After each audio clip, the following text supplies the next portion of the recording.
റോമ നഗരം കത്തിയെരിഞ്ഞപ്പോൾ വീണ വായിച്ച ചക്രവർത്തിയെ പറ്റി കേട്ടിട്ടുണ്ട്. അതിതീവ്രമായ പ്രശ്നങ്ങൾ നാട്ടിൽ കത്തിക്കയറുമ്പോഴും അതിൽ നർമ്മം കാണുകയും സന്തോഷിക്കുകയും ചെയ്യുന്ന ചിലർ നമുക്കിടയിലുമുണ്ട്. അതിലൊരാളാണെന്ന് തോന്നുന്നു മുൻ DGP ആയിരുന്ന TP സെൻകുമാർ. അദ്ദേഹം കഴിഞ്ഞ ദിവസം ഒരു കുറിപ്പ് പങ്കുവച്ചു.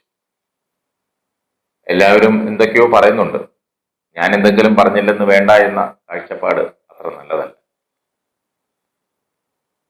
അത് ഏത് ഉന്നതനായാലും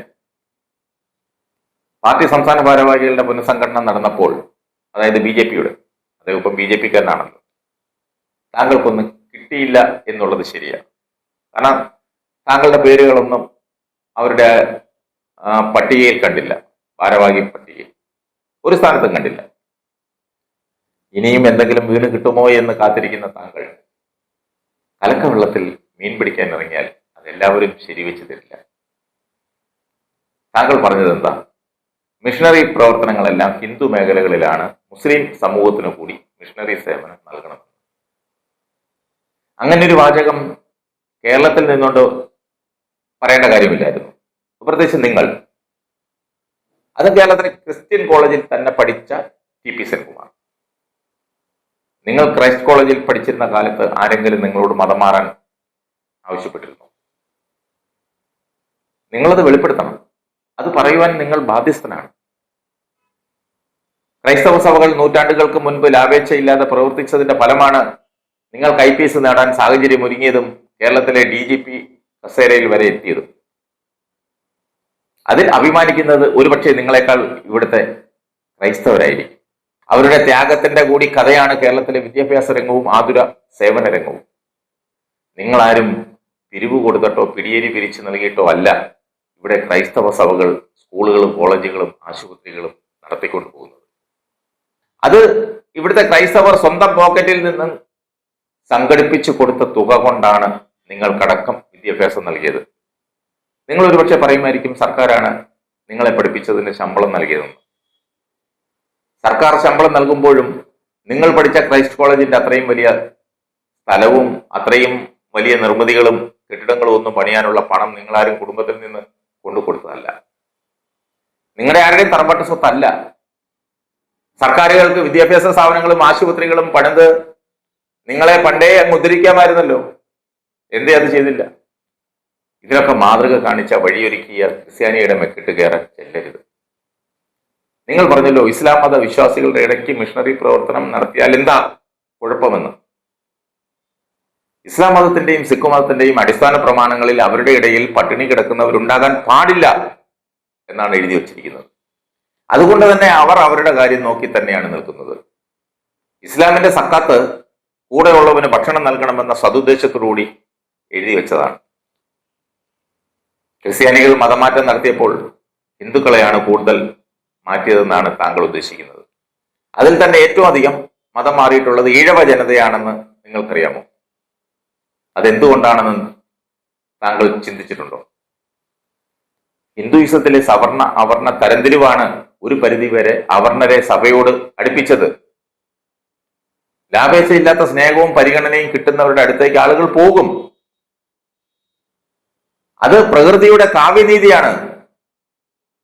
നിങ്ങളത് തടയേണ്ടത് കയ്യൂക്കുകൊണ്ടല്ല, മറിച്ച് നിങ്ങളുടെ സമുദായത്തിൽ താഴേക്കിടയിൽ ഉള്ളവർക്ക് സ്നേഹവും വിദ്യാഭ്യാസവും ഭക്ഷണവും നൽകി അവരെ ഉദ്ധരിക്കാൻ ശ്രമിക്കണം. വിശപ്പിന് ജാതിയോ മതമോ ഇല്ല. നിങ്ങളുടെ രക്തത്തിന് ജാതിയോ മതമോ ഉണ്ടോ? ഇല്ല. താങ്കൾ 32 വർഷത്തോളം കേരള സർക്കാരിന്റെ ശമ്പളം കൈനീട്ടി വാങ്ങിയ ആളല്ലേ? അതിൽ ക്രിസ്ത്യാനി നൽകിയ സെയിൽ ടാക്സും GSTയും ഒക്കെ ഉണ്ടായിരുന്നു. ഹിന്ദുക്കളുടെ ടാക്സിൽ നിന്ന് എനിക്ക് ശമ്പളം തന്നാൽ മതിയെന്ന് നിങ്ങൾ ഒരിക്കലെങ്കിലും പറഞ്ഞിട്ടുണ്ടോ? ഇത് ക്രിസ്ത്യാനിയും ഹിന്ദുവും മുസൽമാനും ഒരുമിച്ച് ജീവിക്കുന്ന ഇടം തന്നെയാണ്. അതിനിടയിൽ ക്രിസ്ത്യാനിയുടെ സ്കൂളിൽ പഠിച്ചിട്ട് വർഗീയ വിഷം തുപ്പാൻ വരരുത്. ഈ സമയം വരെ നിങ്ങൾ ഹിന്ദു സമുദായങ്ങൾ എത്ര വിദ്യാഭ്യാസ സ്ഥാപനങ്ങൾ ഉണ്ടാക്കിയിട്ടുണ്ട്? ഒരു കാലഘട്ടം വരെ അതിനെപ്പറ്റി നിങ്ങൾക്ക് അറിവില്ലായിരുന്നു. ഇപ്പോൾ നിങ്ങളുടെയൊക്കെ കയ്യിൽ പണവും സംവിധാനങ്ങളുമുണ്ട്. നിങ്ങൾക്ക് 4 സ്കൂളും കോളേജും പണിയാമല്ലോ. നിങ്ങളത് പണിയില്ല. നിങ്ങളത് പണിതാലും അവിടെ പഠിക്കാൻ കുട്ടികളെ കിട്ടില്ല. കാരണം വൈദികരും സന്യസ്തരും നടത്തുന്ന സ്കൂളുകളിലും സ്ഥാപനങ്ങളിലും കിട്ടുന്ന അച്ചടക്കവും കരുതലും മറ്റൊരിടത്തും കിട്ടില്ലെന്ന് ഇവിടുത്തെ സാധാരണക്കാരായ മുഴുവൻ ജനങ്ങൾക്കും അറിയാം, പ്രത്യേകിച്ച് ഹിന്ദുക്കൾക്ക്. അതുകൊണ്ടാണല്ലോ നിങ്ങൾ പോലും അങ്ങനെ ചെയ്തത്. നിങ്ങൾ IPS എടുത്തോടുകൂടി സാധാരണ ഒരു ഹിന്ദുവായി മാറി, ഉന്നതിയിലേക്ക് കൂടുമാറ്റം നടത്തി, സവർണ സ്വരം നിങ്ങളിൽ കയറിക്കൂടി. ഇപ്പോൾ നിങ്ങൾക്ക് ഇങ്ങനെ പലതും തോന്നും. നല്ല കാലം മുഴുവൻ ജനങ്ങളുടെ നികുതി പണം കൊണ്ട് ശമ്പളം വാങ്ങി അതിന്റെ സുഖം അനുഭവിച്ചു കഴിഞ്ഞപ്പോൾ ഇനി സൂഹിക്കാൻ പറ്റുന്നത് രാഷ്ട്രീയമാണെന്ന് തിരിച്ചറിഞ്ഞ് പറ്റിക്കൂടി സ്ഥാനങ്ങൾ മോഹിച്ചിരിക്കുന്നു. അതല്ലേ നിങ്ങൾ ഇപ്പോൾ ചെയ്യുന്നത്? അതിന് സംഘപരിവാർ ശക്തികളെ സൂപ്പിക്കാൻ വേണ്ടി ഇത്തരം തറ വർത്തമാനങ്ങൾ പറഞ്ഞ് വെറുപ്പിന്റെ കട തുറക്കരുത്. നിങ്ങളെ കേരള ജനത കാണുന്നത് അങ്ങനെയാണ്.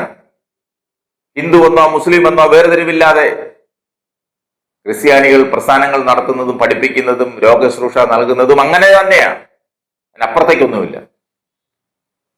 ചാവർ പിതാവ് പള്ളിയോടൊപ്പം പള്ളിക്കുടം എന്ന നിലപാട് സ്വീകരിച്ചില്ലായിരുന്നുവെങ്കിൽ ഒരുപക്ഷെ നിങ്ങളടക്കമുള്ളവർ ഒരു IPSും എടുക്കാൻ മാത്രം വളരുകയില്ലായിരുന്നു. ഇതിനൊന്നും പ്രതിഫലം ചോദിച്ചുകൊണ്ട് ഒരു ക്രിസ്ത്യാനിയും നിങ്ങളുടെ ഒന്നും മുന്നിൽ ഓച്ചാനിച്ചു വന്ന് നിന്നിട്ടില്ല. ഉണ്ടോ? ക്രൈസ്റ്റ് കോളേജിലെ വൈദികർ നിങ്ങളോട് എന്തെങ്കിലും ജാതി ചോദിക്കുകയോ വിവേചനം കാണിക്കുകയോ ചെയ്തിട്ടുണ്ടോ? നിങ്ങളുടെ ഉള്ളിലെ അപകർഷതാബോധമാണ് നിങ്ങളെ കൊണ്ട് ഇതെല്ലാം പറയിക്കുന്നത്. ക്രൈസ്തവ സമുദായത്തിന് ശേഷം ആ നിലയിൽ വളരെയധികം സംഭാവനകൾ നൽകിയത് ഇസ്ലാം മതം തന്നെയാണെന്ന് താങ്കൾ ഒന്ന് ഓർക്കുന്നത് നല്ലതാണ്. നിങ്ങളുടെ സമുദായത്തിലെ ഉച്ചനീചത്വം തന്നെയാണ് നിങ്ങൾക്ക് ഈ അപകർഷതാബോധം ഉണ്ടാക്കി തന്നത്. അതാണ് നിങ്ങളെ കൊണ്ട് ഇതെല്ലാം പറയിച്ചതെന്ന് അരിയാഹാരം കഴിക്കുന്നവർക്ക് മനസ്സിലാകും. ഇതൊക്കെ പ്രതീക്ഷിച്ച് തന്നെയാണ് ഇവിടുത്തെ ക്രിസ്ത്യാനികൾ നിങ്ങളെ പഠിപ്പിച്ചത്, നിങ്ങൾക്ക് ആതുര സേവനങ്ങൾ നൽകുന്നത്. അക്കാലങ്ങളിൽ ഉണ്ടായിരുന്നത് മിഷൻ ഹോസ്പിറ്റലാണ്. ഒരു പൈസയും കയ്യിലില്ലാത്തവനും ചികിത്സയ്ക്ക് കന്യാസ്ത്രീകൾ നടത്തുന്ന ആശുപത്രിയിലേക്ക് ചെന്നാൽ മതിയായിരുന്നു. ധൈര്യമായിട്ട് ചെല്ലാം. അവർ ഒരിക്കലും നിങ്ങളുടെ പോക്കറ്റിന്റെ കനം നോക്കിയിട്ടില്ല. നിങ്ങളെ DGP സ്ഥാനത്ത് നിന്ന് മാറ്റിയപ്പോൾ നിങ്ങൾക്ക് മനപ്രയാസം തോന്നിയില്ലേ?